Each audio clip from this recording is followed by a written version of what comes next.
Diasco Foot, le miroir du football de la diaspora congolaise.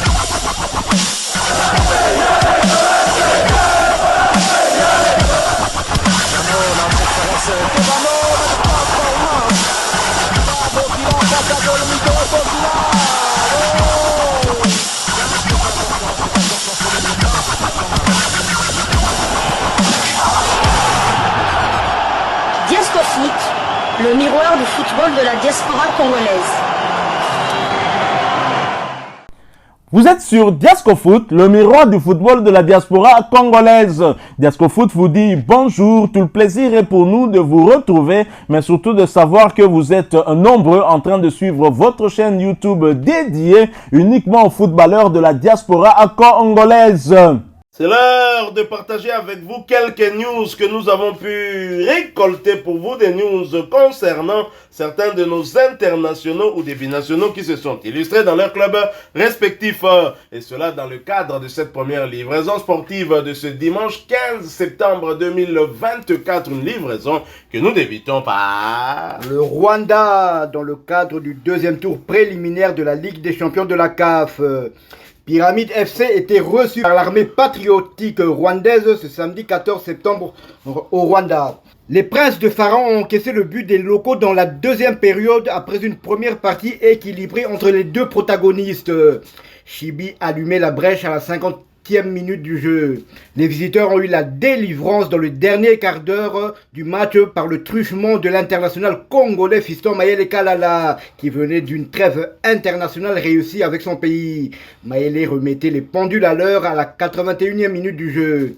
Un but partout, le tarif final. Mayele et Pyramide FC auront besoin d'un nul vierge 0 but partout ou d'une victoire avec n'importe quel score lors de la manche retour prévue le week-end prochain au Caire pour se qualifier en phase de groupe. 4 jours après avoir marqué son 4e but en équipe nationale, le cyborg congolais a récidivé, cette fois-ci en Ligue des champions. But quasi identique que celui inscrit contre l'Éthiopie. Corner, mais cette fois-ci c'était tiré du côté droit et tête de Fiston Mayele Kalala. Fiston Mayele est l'homme providentiel en équipe nationale, tout comme dans son club de Pyramide FC. Fiston Mayele Kalala, vous faites bien de le rappeler, qui a inscrit un autre but de la tête. Donc 2 buts consécutifs. Il est décidément en train de s'imposer comme un joueur indiscutable dans cet effectif de Pyramide FC. Et les Léopards de Sébastien Desabre, très prolifiques ce week-end. S'ils n'ont pas inscrit de but, ils ont en tout cas délivré une passe décisive. Et nous quittons le Rwanda pour aller cette fois du côté de l'Angleterre. En Angleterre, où l'on jouait la 4e journée de Première Ligue, championnat anglais de première division.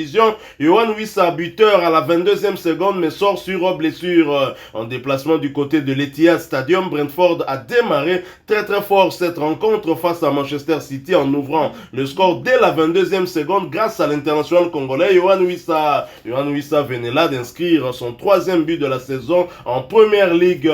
Mais cette bonne nouvelle va laisser place à la mauvaise. En effet, le Léopard de Sébastien Desabre va sortir prématurément sur blessure après un tacle trop appuyé du Croate Mateo Kovacic. Manchester City va finalement remporter cette rencontre sur le score de 2-1 grâce à un doublé d'Erling Haaland, ce qui n'a pas manqué d'inspirer l'ambassade de Norvège en République démocratique du Congo, qui a publié un message sur ses réseaux sociaux. Seuls les joueurs congolais et norvégiens ont marqué lors du match d'aujourd'hui entre Manchester City et Brentford, en publiant bien évidemment une capture d'écran du résultat final de ce match et des buteurs Erling Haaland norvégien et Yohan Wissa congolais, les deux des internationaux. La différence avec les deux, c'est qu'Erling Haaland sortait aussi d'une victoire avec son équipe de Norvège. Il était d'ailleurs le buteur qui a inscrit le but de la victoire, alors que Yohan Wissa est resté muet, mais il a quand même participé à l'un des plus beaux buts, je pense, de cette deuxième journée des éliminatoires de la CAN Maroc 2025 avec ce 1-2 avec Joris Kayembe qui va aboutir avec ce magnifique but de Théo Bongonda, notre Théo Messi national. Erling alors qui trône seul en tête des buteurs de la première ligue avec 9 réalisations en 4 journées. Et Yohan Wissa est deuxième meilleur buteur ex aequo bien sûr avec 4 autres joueurs dont son coéquipier Mbemo avec 3 réalisations en 4 matchs. Donc il faut savoir que Yohan Wissa, il n'y a que contre Liverpool qu'il n'a pas marqué. Donc il réalise vraiment un début de saison tonitruant, espérant que sa blessure n'est pas tellement grave. Et nous espérons et nous continuons à attendre des nouvelles, bien évidemment. Dès que nous en aurons, on viendra pour les partager avec vous. Hein. Alors, Yohan Wissa a profité de sa titularisation pour porter à 325 minutes son temps de jeu sur les 480 minutes possibles. Il a donc participé à tous les 5 matchs avec son club, avec à la clé 3 buts inscrits et une passe décisive délivrée. Des statistiques de ouf. Donc, après ce revers, Brentford occupe la 7e place de Première Ligue avec 6 points, 2 victoires, 0 nul et 2 défaites, 6 buts inscrits contre 6 encaissés. Et prochain rendez-vous pour les Bees, ce sera pour le compte de la 3e journée de la Coupe de la Ligue anglaise et la réception de Leyton. Ce match est prévu pour le mardi 17 septembre 2024 sous le coup de 19h45 de Kinshasa, 20h45 de Goma à l'est de la République démocratique du Congo. Alors Yohan Wissa, on n'a pas tout à fait des nouvelles, mais son entraîneur Thomas Frank s'est exprimé quant à ce. En fin de rencontre, il a tout simplement déclaré que Yohan Wissa sera évalué, certainement pour évaluer la gravité de sa blessure, mais surtout peut-être le temps nécessaire pour qu'il puisse nous revenir. Espérons que ce ne soit pas trop grave, mais cela nous étonnera en tout cas au regard des images qu'on a eu à voir à sa sortie de cette rencontre. Voilà, nous quittons Yohan Wissa, mais pas la première ligue. Nous allons toujours parler de cette 4e journée. Cette fois, nous allons du côté d'un autre international congolais, Axel Tuanzebe, son club d'Ipswich qui arrache un nul. Ipswich qui se déplaçait hier après-midi sur la pelouse de Brighton Albion a partagé les points avec cette équipe et la rencontre s'est soldée sur un score nul et vierge. Titulaire, Axel Tuanzebe a disputé toutes les 90 minutes de la partie pour la 2e fois consécutive, portant en 355 minutes son temps de jeu sur les 479 minutes possibles. L'international congolais a participé à 4 des 5 matchs avec son club. Après ce nul, Ipswich se positionne à la 17e place de Première Ligue avec 2 points, 0 victoire, 2 nuls et 2 défaites, 2 buts inscrits contre 7 encaissés. Et prochain rendez-vous pour Axel Tuanzebe, ses coéquipiers, ce sera pour le compte de la 4e journée de Première Ligue, un déplacement sur le terrain de Southampton que les Congolais appellent Soupunatol, bien évidemment des parieurs. Et ce match aura lieu le samedi 21 septembre 2024 sous le coup de 15h de Kinshasa, 16h de Goma à l'est de la République démocratique du Congo. 21 septembre, c'est le jour du concert d'Héritier Watanabe qui est aussi un fervent supporter des Léopards. Alors, nous vous invitons aussi d'aller soutenir ce mois Namboka, même si on n'est vraiment pas dans le domaine du sport, mais Héritier Watanabe est ami avec beaucoup de nos internationaux congolais. Nous restons en Angleterre, mais nous quittons la Première Ligue. Nous allons cette fois en Championship, 2e division anglaise où l'on jouait la 5e journée et Dokayembe Watford tenu en échec opposé à Coventry City hier après-midi. Les Hornets ont été menés au score 0 but contre 1, mais ont eu suffisamment de ressources pour accrocher ne serait-ce que le point du nul et éviter ainsi la défaite devant leurs supporters. Score final, un but partout. Titulaire, l'international congolais Dokayembe a disputé l'intégralité de cette rencontre pour sa 2e fois consécutive, portant à 544 minutes son temps de jeu sur les 684 minutes possibles. L'international congolais a participé à 6 des 7 matchs avec son club avec à la clé 3 buts inscrits. Convalescent, Jérémy Ngakia quant à lui n'a pas pris part à cette rencontre. Son temps de jeu stagne 121 minutes sur les 684 minutes possibles. Il n'a participé qu'à 2 des 7 matchs avec son club. Et après ce nul, Watford occupe la 4e position de Championship avec 10 points, 3 victoires, 1 nul et 1 défaite. 9 buts inscrits contre 5 encaissés. Et prochain rendez-vous pour Watford, ce sera pour le compte de la 6e journée du même championnat, un déplacement sur le terrain de Norwich City le samedi 21 septembre 2024 sous le coup de 12h30 de Kinshasa. 13h30 heure de Kamanyola à l'est de la République démocratique du Congo. Nous quittons l'Angleterre pour la Belgique où Joris Kayembe et le KRC Genk sont en extase. La formation du KRC Genk avec le latéral gauche comme titulaire et ce pour la 6e fois consécutive est allé s'imposer en déplacement au Cercle de Bruges 2-3 en match comptant pour la 7e journée de la Jupiler Pro League. Sor avait ouvert le score pour Genk à la première minute de la partie. Joie de courte durée car 12 minutes plus tard, Ouattara va remettre les pendules à l'heure en égalisant pour le Bruges. Stukers donnera l'avantage à la formation de Genk en marquant la 17e minute de jeu.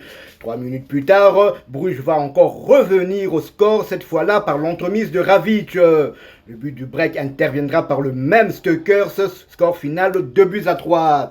C'était donc la 6e titularisation consécutive pour le latéral gauche congolais. Son temps de jeu cette saison est de 569 minutes sur les 584 possibles. Genk est 2e au classement avec le même nombre de points. 13 donc que le club de Bruges, mais les Brugeois comptent un match de plus. 6 matchs joués, 4 victoires, 1 nul et 1 défaite. Genk a marqué 12 buts et en a encaissé 10. La prochaine sortie de Genk interviendra le mardi 17 septembre face à Anderlecht. Nous quittons la Belgique, nous allons cette fois du côté de la Turquie, en Turquie où l'on jouait la 5e journée de Super League, championnat turc de première division.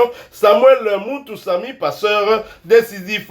Sivasspor enregistre son 2e succès de la saison en s'imposant à domicile face à Gaziantep FK de Salem Mbakata. Score final 3-2. Titulaire pour la première fois avec son nouveau club, Samuel Moutoussamy a délivré la passe décisive sur le 3e but des siens. Il a été remplacé à la 84e minute, portant à 129 minutes son temps de jeu sur les 289 minutes possibles. L'international congolais a participé à tous les 3 matchs avec son club.